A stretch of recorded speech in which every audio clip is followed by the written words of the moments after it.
The following video is not a usual Artisan Electrics upload. What you see, particularly at the end of this video, might shock you, and I think I'm going to get a lot of hate in the comments for it, but I had to say it. If you appreciate this video and the lessons that are learned in it, I'd appreciate it if you like and subscribe. What you're about to witness is the worst DIY bodgery I have ever found, and the customer knew it. So I've got a fault find, the customer's electrics are tripping. Let's find out what's happening. So the customers reported that their electrics tripped out after a recent power cut. Everything went back on apart from the sockets. So I'm here to investigate. I'll make sure I don't get you on camera.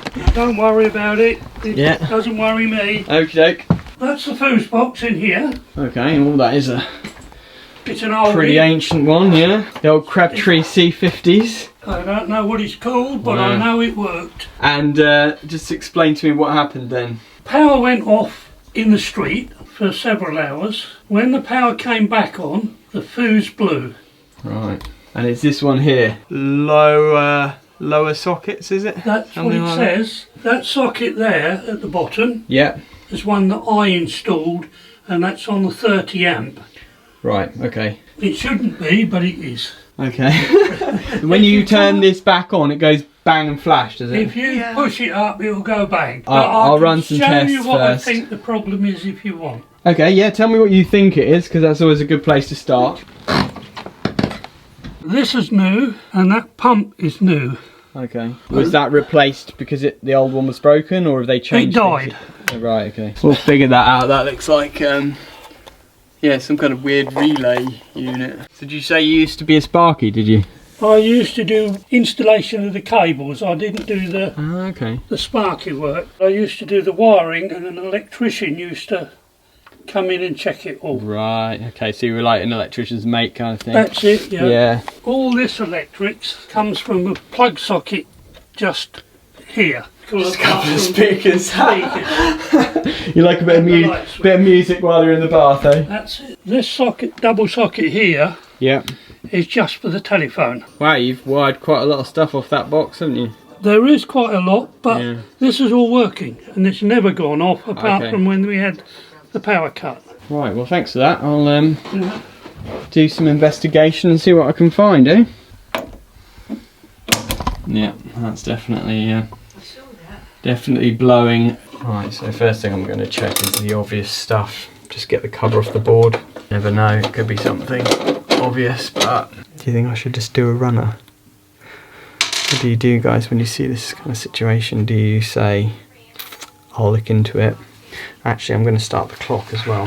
There's quite a few alarm bells ringing here. First thing, power cut. We need to figure out if that is actually relevant or not. It's important with fault finding not to get sidetracked with potential red herrings, but at the same time not to ignore significant events like that. But first things first, with fault finding, usually on an hourly rate. So what I usually do is start the timer in Tradeify and then get cracking. See if there's anything immediately obvious. I mean, it does look like there's been a fair bit of arcing and sparking in here already over the years. And then there's some big holes with no cables protected by grommets and things like that. So yeah, I mean, you could definitely do with a full electrical inspection and consumer unit upgrade. So external earth fault loop impedance test, just to make sure that there's nothing out of the ordinary since they had a power cut, and everything looks okay there. Normally we disconnect all the bonding conductors when we do this, but it's basically impossible here. This is the main earthing terminal here. Can't get access to that without pulling the main fuse, which I'm not going to do. PME system, it looks like they've got bonding to gas and water potentially. As you can see, there's been a bit of arcing and sparking in there over the years, like here, look. And then these tails just go through here with no grommets, nothing. I can just get my finger right up there, and that's, you know, that's no good. Same here in the top, there's some massive gaping holes in there.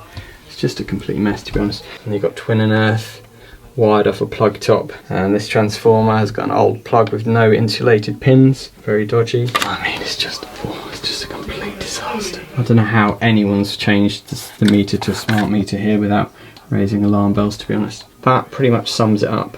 honky tonk jump party.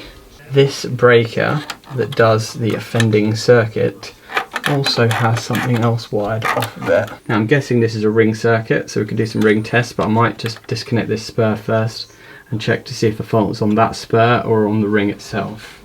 So we've still got a dead short between line and CPC. I will disconnect the other conductors as well.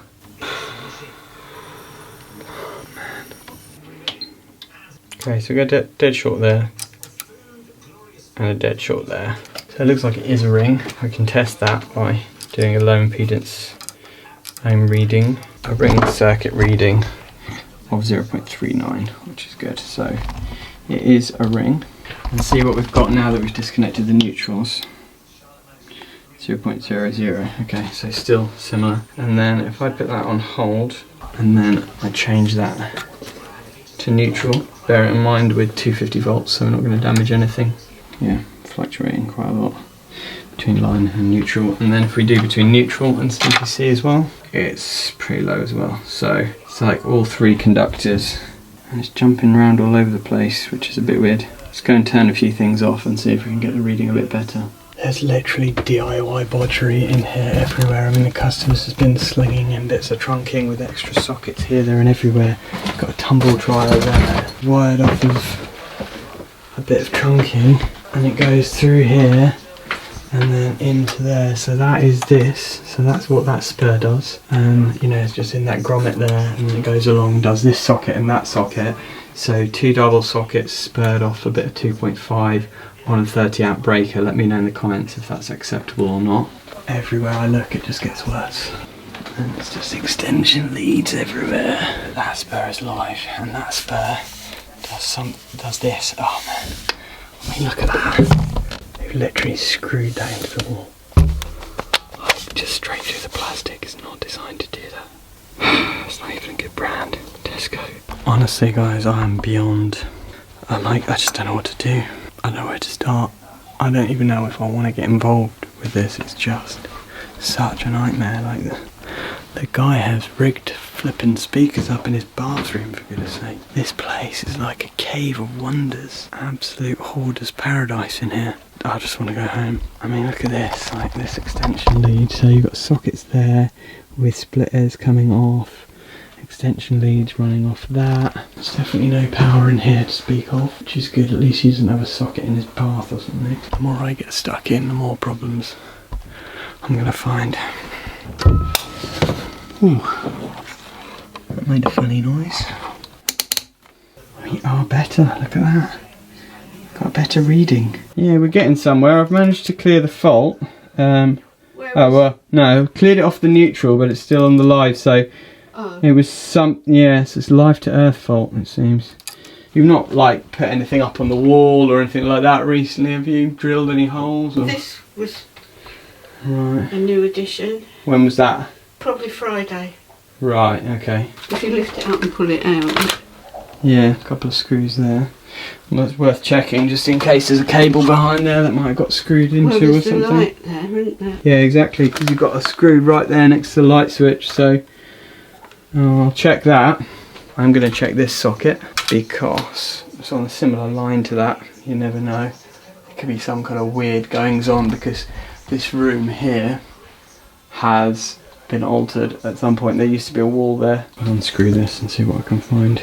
You've added so many things over the years that it's very difficult to know where to start with it, really. And I've checked all the obvious things. Yeah, none of this makes any sense, really, because it's just been such a hodgepodge over the years of adding things, and I almost don't really want to get stuck in too much because I feel like I'm going to just keep discovering more and more horrors, to be honest. You've added sockets and you've spurred off things and you've wired off extension leads and I mean, but it's all been running for 20 years. Yeah, it works until it doesn't work, you see. That's the thing, isn't it? It only takes one, you know, wire to short out or something and then it all starts falling apart. This one's taken off there, really. Yeah, so that has been spurred off this. I'm going to split the ring here and just do a test and see if I can narrow it down, but not very hopeful. So I split the ring and I'm going to just see, so I've still got a dead short. Now presumably if I test one leg it will be clear, hopefully. And the other leg, yeah, so that leg is clear now. This leg, got a dead short. So at least we're kind of narrowing it down. I did this earlier, not on camera. I thought let me do a continuity test. We've basically got like a dead short, as in like, you know, very low. So it's almost like someone's connected live and earth together on purpose. That is a dead short. That's like something's deliberately connected together. So I'm going to disconnect that pump upstairs and just see if that does anything. Now in situations like these, the Unilite head torch comes in massively handy, and that is definitely tool of the day today. If you want to get yourself any of these juicy Unilite things, you can get a massive discount using our special code in the link below. They do all kind of work lights, proper good quality, amazingly bright and powerful. You can see that's the pump that's recently been fitted. Now what I'm thinking is, can I maybe just unplug that at least? So I have seen these kind of things before where they've connected the live and neutral, or live and earth the wrong way round, or it's got water in it. So I'm going to just do another test now. Still dead short there, 0.21. So at this point what I'm going to do is plug in my plug-in tester, now that I've split the ring in half, and just do insulation test at the sockets. Where we've got a dead short line to CPC, it will show up on the tester. So we can plug this in and we should find that we get closer and closer to the fault. For example, this one, no fault on there. And there, we've got a fault, but the resistance is quite high. That is quite a lot closer. Okay, quite close there actually. Well, there's a very low reading here, so what I'm going to do, if you don't mind, is just pull the TV out and just have a look. It might be that the fault is actually behind that socket, or near it at least. You don't get them bodged like this usually, do you? I think it's one of the worst I've found, let's say that. Okay, there's a big cable coming off this. Right, yeah, so we've got a low reading on this thick cable here. Okay, so it's at this point where I'm like, do I give up or do I keep going? I've been here over an hour, and I did say to the customer that I'd do it for free for the first hour if I could film it. I started at 5, I've been here nearly 2 hours. There's a socket in the corner here which is not far off from being directly above the one downstairs, so I'm just going to check this one socket, and if it's not that, I'm going to have to call it, I think. I've got a feeling it goes to an outbuilding. Moment of truth. Clear on that leg, yeah. Oh, that scared me. Yeah, so, okay, we've got a clear, we're clear at least there. It's just a case of finding out what that spur does, really. I'm wondering, does it go through to that shed there? I can't remember doing it, but yeah, just cut it off completely and get rid of it. Okay. So you can't remember doing it, but there's a spare off the back of that socket in like 4mm or 6mm. Stinks of DIY to me. So I'm just going to disconnect it, put it in Wagos at the back of the box, and then I'm going to go around, put everything back together, leave that one socket cover off, test everything, hope that it's okay. Goodness knows what it goes to. Right, so I've disconnected that faulty cable, and I've put the socket back, like connected it back in, not actually screwed it back onto the wall yet, and I'm just going to do the test again now. I'll put the other socket back too. So I'm going to do insulation resistance as well. And you can see I've got some good readings now. That is to one side of the leg and then other side. 999, that's what we want to see. I'm quite curious as to what that cable actually did, but I don't really have time to investigate. I'm going to put this back, go back, make sure all the covers are back on, everything's safe, and I'm going to run for my flipping life. Right, some moment of truth. Houston, we have power. So now that we've got power on, I'm going to go around and do an earth loop impedance test at every single socket, just to make sure that you're good now. So that's good. So literally just going to go around and make sure everything is safe. is about infrastructure. What a flipping day. Honestly, this is the worst fault find I have ever had to do. Sometimes you've got to take one for the team and do work that you don't want to do for the love of the customer, because they're all human beings at the end of the day who need electricity. That is the worst central heating junction box I've ever seen. Can you see that? Absolutely terrible. But anyway, I'm just going to put this plug back and then leave that going. Now I've got a bit of a dilemma here, because I feel so upset by the state of the electrics here that I really feel like I need to tell the customer how bad it is. People cannot be allowed to get away with stuff like this. I mean, it's so dangerous, just so dangerous. I'm very tempted to tell the customer exactly what I think about it. Not to be rude, but just so that they know, because I don't think things like this should go unsaid, because it could cost people's lives. So here goes. Right, so this is purely for evidence. I'm just going to run around and show that I've put everything back together. Everything is safe. As well, I've left it basically as I found it. So in here, I've not switched anything on. I've just plugged in plugs that were already plugged in before, but I've not switched them on. So in the kitchen, everything's back. All the cover plates are back on. This one's not, so I need to do that. That's why it's always good to double check. What did you find was the problem? It was that cable that was spurred off that socket in the corner there. Oh right. Yes. Dead short between live and earth. Whatever's on the other end of that wire is shorting out between live and earth, and you know, I could be here all night trying to find out what it was. And in general, all your sockets seem to be working now. I've tested them all. Now, can I be brutally honest with you? Yeah. You should not be doing all of this stuff yourself. Yeah, I haven't done any for ages. This is probably the worst DIY install I've ever seen, and you're lucky the house is not burnt down, to be honest. Yeah. It's so bad. I would suggest, you know, rewiring the whole house and changing the consumer unit, but that's going to be so much upheaval for you both that I can't imagine that's something that's really feasible without you moving out. Yeah. But I certainly wouldn't be willing to touch anything without doing that, you know, going forward, because so we can't even change £2,000-3,000. Oh no, much more than that. I mean, to rewire the whole place. That's not something we could do. No, I understand, but I just have to tell you honestly the situation.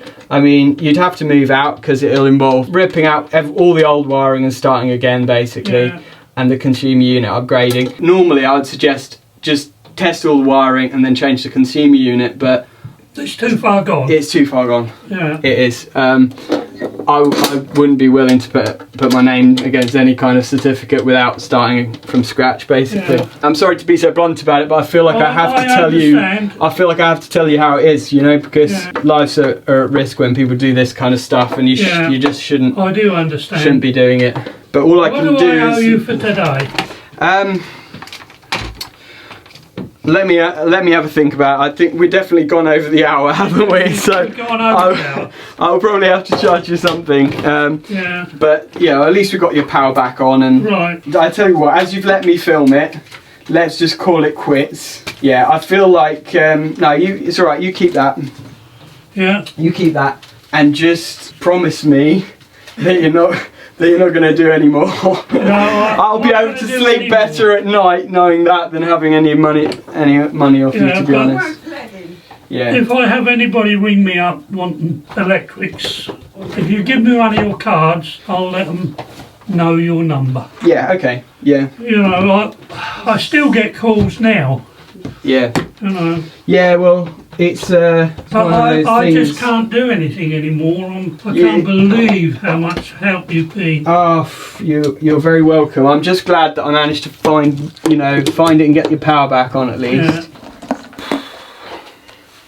Right, now, is there anything else I can help with before I go? Oh, you will never know how much we've appreciated what you've done. I want to give you some money, really. No, honestly, it's.